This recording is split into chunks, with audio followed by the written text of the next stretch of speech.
네, 안녕하세요. 부영부재TV의 형 김창경입니다. 네, 오늘 2월달 매매 사례는 총 4건을 가지고 왔는데요. 먼저 20억대 서울에 있는 5% 수익형 건물부터 역삼동에 있는 굉장히 저렴한 부지랑 강남에 80억으로 살 수 있는 대로변 건물, 마지막으로 홍대에 있는 원석 빌딩까지 총 4건을 가지고 와봤습니다. 네, 그럼 첫 번째 20억대의 꼬마 빌딩 먼저 보시죠.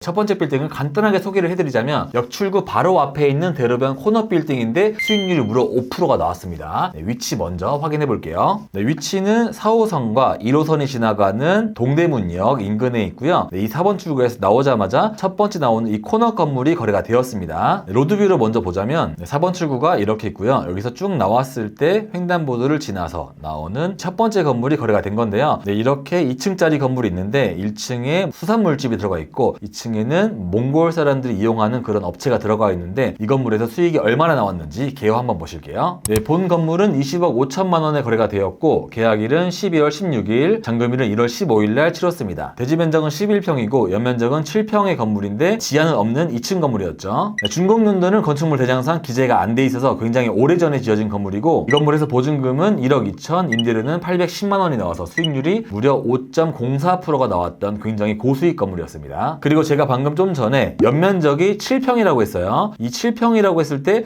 굉장히 작은 건물에서 임대료가 800만 원이 나오냐라고 생각을 할 수 있는데 이거를 다시 로드뷰를 보면서 확인을 해볼게요. 네, 이게 로드뷰에서 보이는 건물인데 1층도 나름 이 정도의 면적을 가지고 있고 2층도 같은 평수로 이렇게 올라가 있는 걸 볼 수 있는데 아무리 보더라도 이게 7평짜리 건물처럼 보이진 않죠. 네, 이게 건축물 대장상 너무 예전에 지어진 건물이다 보니까 이 건축물 대장에 오류가 있는 건데 사실상 이 부분은 거의 11평을 다 쓰고 있다라고 해도 무방합니다. 하지만 옛날에 지어진 건물인데 불법 증축이 됐는지 어쨌는지 예전이라 확인이 잘 안 되는 건물이에요. 그래서 이런 건물은 보통 구청에서 굳이 따지지 않고 이 상태를 유지한다라고 하면 그냥 묵인해주고 있는 그런 상황이다라고 볼 수 있습니다. 하지만 이게 합법화되거나 그런 상황은 아니지만 물론 이제 불법 건축물로 등재가 된 것도 아니어서 이행강제금이 나오거나 하진 않아요. 하지만 그냥 종로나 동대문, 중구, 명동 이쪽에 이런 건물이 많이 있다 보니까 그냥 묵인하고 있는 상황이라고 보시면 될 것 같습니다. 하지만 이 건물을 신축을 하게 됐을 때 평수가 거의 반으로 줄어드는 그런 효과가 있긴 하겠죠. 그래서 이런 건물이 여기서 거의 800만 원의 임대료가 나오고 있었기 때문에 굉장히 고수익 건물이었다라고 볼 수 있습니다. 그리고 여기는 이 입구로 봤을 때 사람들이 많이 왔다 갔다 하고 이쪽으로도 약간 시장 분위기가 형성이 되어 있는 곳이라서 유동인구가 모이는 초입이었기 때문에 이 1층에서만 임대료를 거의 750을 내고 있었다라고 볼 수 있어요. 하지만 이 임차인이 수협에서 운영을 하고 있었기 때문에 나름 신뢰도가 있는 그런 임차인이었다라고 볼 수 있겠습니다. 그래서 종합을 하자면 건축물 대장상으로 약간 오류가 있긴 하지만 실제 면적은 11평에 나왔고 그리고 임대료가 잘 나오는 건물이어서 20억대에서는 가장 높은 수익률과 위치하지 않나라고 생각을 해서 이 건물을 매입을 했다라고 보고 있어요. 그리고 사실상 5%의 수익률이 나오려면 거의 경기권으로 넘어가야 나올 수가 있는데 서울에서는 잘 나와봐야 3% 후반, 4% 초반이 나왔었거든요. 그런데 이거는 20억대에서는 가장 좋은 수익률이었기 때문에 앞으로도 이런 수익률은 좀 보기 힘든 그런 건물이었지 않나라고 생각을 해서 가지고 왔습니다.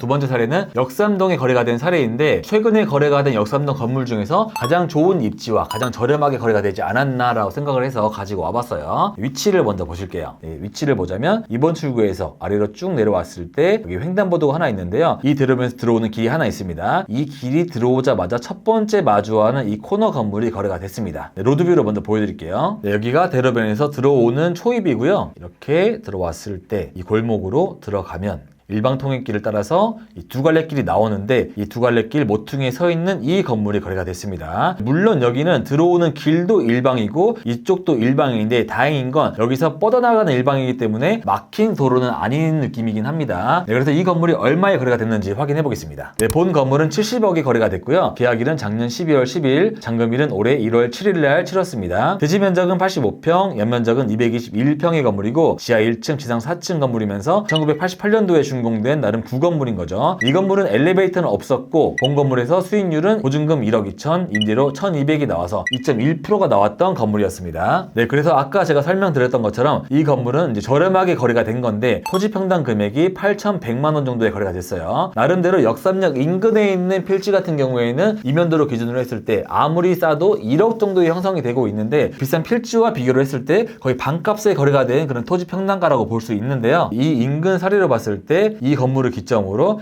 이쪽 라인은 대부분 1억 5천, 1억 6천 정도의 거래가 되고 있습니다. 하지만 이 건물은 대로변에서 바로 들어오는데도 불구하고 8천대 거래가 된 건 굉장히 저렴하게 거래가 됐다라고 이제 확인을 할 수 있는데, 이 건물의 장점을 다시 한번 로드뷰를 보면서 설명드릴게요. 이렇게 대로에서 들어오는 일방을 마주하다 보면은 이 건물이 이렇게 코너로 되어 있는데, 사실상 이쪽이 1층이고 이 도로와 이 도로가 약간 고가 있죠. 여기로 내리막길이 내려가다 보니까 여기는 오르막길을 살짝 올라가는 곳이고, 그래서 만약에 이쪽으로 1층을 좀 띄워서 신축을 한다면 이렇게 1층 선이 구워지고요. 이 아래로 지하를 노출되게 할 수 있는 그런 장점이 있었습니다. 그래서 이 건물을 신축을 했을 때 한 개층을 이득을 볼 수 있는 그런 건물이었죠. 그리고 이쪽이 이제 북쪽 도로인데 북도로를 끼고 있기 때문에 일조권 사선에서도 비교적 좀 자유롭게 올라갈 수 있었던 그런 필지여서 나름 신축할 수 있는 부지로서는 좀 굉장히 적합한 부지였지 않나라고 보고 있습니다. 그리고 이 도로를 기점으로 이 아래쪽은 좀 주택가가 많이 형성이 되어 있는데, 여기를 기점으로 이 오른쪽 여기는 거의 다 사옥으로 쓰고 있는 건물들이 많이 있거든요. 이 라인은 이제 오피스 골목으로 많이 바뀌고 있는 그런 상황이다라고 볼 수 있어서 여기도 이제 높게 신축을 하면은 나름대로 사무실 수요도 많이 있지 않을까라고 생각되는 입지였기 때문에 굉장히 저렴하게 부지를 잘 샀다라고 생각을 합니다. 하지만 이 건물은 명도가 안 되는 조건으로 매입을 했기 때문에 좀 명도를 해야 된다라는 그런 단점이 있긴 하지만, 명도가 다 됐을 때 공격적이라고 하면은 신축을 해서 충분히 자산 가치를 올릴 수 있지 않았나라고 판단했기 때문에 제가 사례로 가지고 와봤습니다.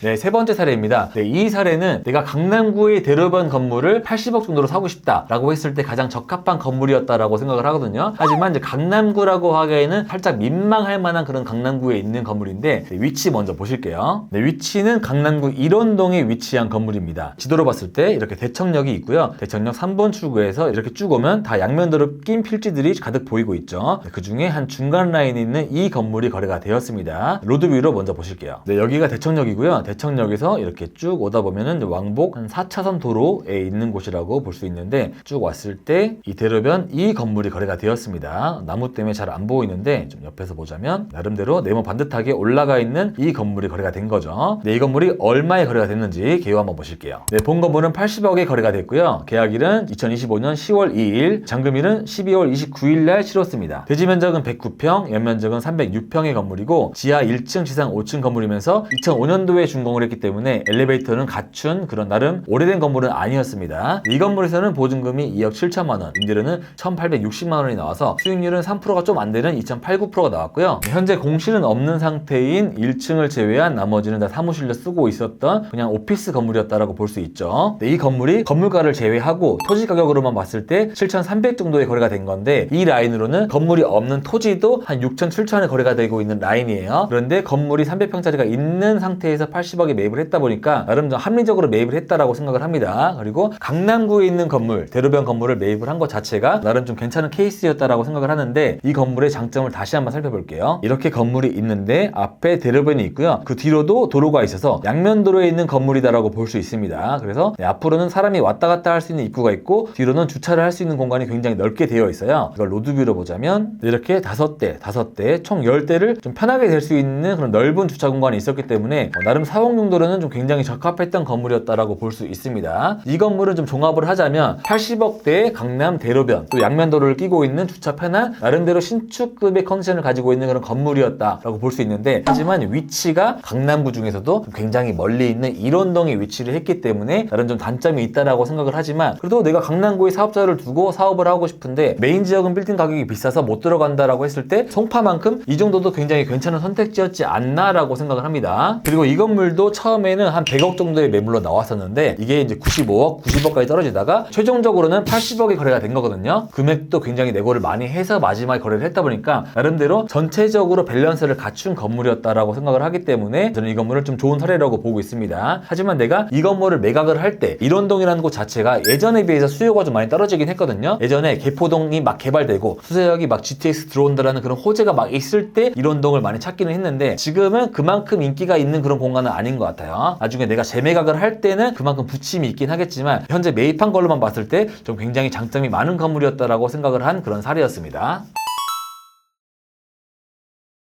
네 번째 사례는 개인적으로 정말 좋아하는 옥석 같은 건물을 가지고 와봤거든요. 어떤 건물인지 한번 보실게요. 위치는 홍대에 있고요. 8번 출구에서 이렇게 올 수도 있고, 또 경의중앙선은 7번 출구에서도 올 수 있는 그 좀 가까운 거리였습니다. 8번 출구에서 이렇게 왔을 때 여기가 나름 산책로라고 볼 수 있죠. 여기서 버스킹도 많이 하고 그런 동네인데, 산책로 바로 초입에 있는 이 3면 코너 빌딩이 거래가 됐습니다. 네, 로드뷰로 먼저 보실게요. 여기가 아까 이야기한 8번 출구에서 이렇게 쭉 올라오면 이 라인으로 산책로가 쫙 펼쳐져 있습니다. 이쪽으로 많이 걸어 다니고, 날씨 좋을 때는 정말 여기로 많은 유동인구가 오고 있는 그런 곳이죠. 네, 이렇게 교차로가 앞에 있는 이 코너 빌딩이 이제 거래가 된 건데, 네, 면으로 보자면 면이 여기 쭈꾸미에서부터 이렇게 둘러서 이 뒤까지 연결되어 있는 면이 굉장히 좋은 건물이라고 볼 수 있습니다. 네, 이 건물이 얼마에 거래가 됐는지 개요 한번 보실게요. 네, 본 건물은 이제 100억에 거래가 됐고요. 계약일은 2025년 9월 26일, 잔금일은 올해 1월 5일 날 치렀습니다. 대지 면적은 69평, 연면적은 116평의 건물이고, 지하는 없는 지상 2층 건물입니다. 본 건물은 1966년도에 준공이 되어서 굉장히 오래된 구건물이죠. 하지만 이 건물의 장점이라고 했을 때 건축 면적이 64평이 나와서 건폐율을 거의 91%를 차지한 뚱뚱한 건물이다라고 볼 수 있죠. 보증금이 2억 6천, 임대료가 1,200이 나왔다 보니까 수익률이 1.48%밖에 안 나왔던 건물이었어요. 비교적 수익률이 높은 건물은 아니었지만 제가 왜 원석이라고 했는지 다시 한번 지도를 보면서 확인해 볼게요. 네, 이 사례가 지금 현재 평당 1억 4천 정도에 거래가 된 건데, 네, 바로 앞에 있는 이 코너 건물은 2018년도에 1억 2,800이 거래가 되었습니다. 네, 바로 앞에 있는 이 건물은 이제 12월 달에 거래가 됐는데 평당 1억 3,600 정도에 거래가 됐죠. 그런데 이 건물과 이 건물보다 저는 이 건물의 입지가 가장 좋다라고 생각을 하거든요. 왜냐면 들어오는 초입에 있기도 하고 3면 코너에 있어서 면이 다른 건물에 비해서 거의 비교가 안 될 정도로 굉장히 넓은 면을 차지하고 있습니다. 정말 여기서부터 이 끝까지 걸으면 거의 한 30초가 걸릴 정도로 굉장히 넓은 면을 보여주고 있는데요. 하지만 다시 로드뷰로 봤을 때 이렇게 좋은 면을 가지고 있는 건물치고 굉장히 오래되고 했기 때문에 나름 인차 구성이 깔끔한 인차 구성은 아닌 편이긴 합니다. 근데 물론 여기도 날씨 좋을 때는 굉장히 장사가 잘 되는 그런 식당 중에 하나거든요. 거의 이제 이쪽으로 막 테이블을 깔아놓고 많이 먹고 있을 만큼 장사가 잘 되고 좀 바글바글한 그런 곳이긴 한데, 하지만 임대료가 1,200이 나오고 있다 보니까 이 공간에 비해서 임대료는 굉장히 낮게 받고 있다고 생각을 하고 있어요. 그리고 2층을 거의 활용을 못하고 있어서 2층에는 거의 이제 죽어있는 공간이라고 볼 수 있겠습니다. 그래서 저는 이제 여기를 만약에 딱 다 명도를 하고 리모델링을 한다면 입구가 이쪽으로 나와 있는데, 여기는 이제 스티커 사진집 같은 거를 좀 한 600, 700 정도 임대를 맞추고 여기 이 라인을 판매점으로 쇼룸식으로 넓게 맞춘다면 충분히 한 3,000 정도 이상 임대를 맞출 수 있지 않을까라고 생각을 한 정말 좋은 입지였다라고 생각을 합니다. 하지만 이제 이 건물도 나름대로 난항이 있는 거죠. 이 건물 100억에 매입을 했을 때 명도 조건은 아니었기 때문에 여기를 전체 명도를 해야 된다라는 그런 험난한 미션이 남아있긴 하지만 전체적인 매가도 이 위치에 비해서 100억이면 엄청 큰 매가는 아니다라고 생각을 하거든요. 그리고 홍대 상권이 지금 코로나 이후로 가장 많이 살아난 상권 중에 또 하나거든요. 게다가 공항철도가 있기 때문에 관광객도 굉장히 많이 유입이 되고 있습니다. 물론 이제 종로 명동도 많이 가고 있지만 공항철도 가까운 홍대에서 숙박을 하는 경우도 많이 있어요. 그래서 현재는 이제 명도를 해야 되는 그런 미션이 있지만 이 건물을 명도를 다 하고 리모델링을 싹 했을 때 굉장히 자산 가치가 오를 만한 건물이지 않나라고 생각을 합니다. 미래가 굉장히 기대되는 건물이어서 제가 사례로 가지고 와봤습니다.